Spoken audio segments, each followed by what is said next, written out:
દિવસે પતંગ ચકાવતો હતો તો હારું વાયરો જ નહોતો.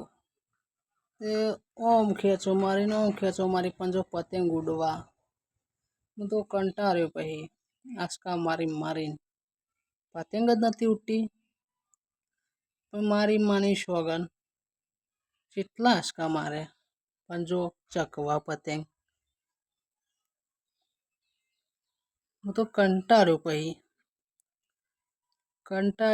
એવો કંટાળ્યો ને તે મગજ જ કંટાળી ગયું ને પતંગ જ ફાડી નાખી. પછી મેં લે હવે મારે ઉતરવાનું જ નહીં કરવી. પછી આપણો રેગ્યુલર ટાઈમ દુકાન ખોલવાનું.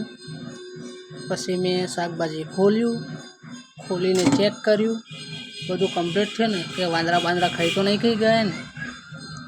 આ તો નક્કી ના કહેવાય. તો વાંદરા બટાકા લઈ જાય, ડુંગળી લઈ જાય, ચેક કરવું પડે.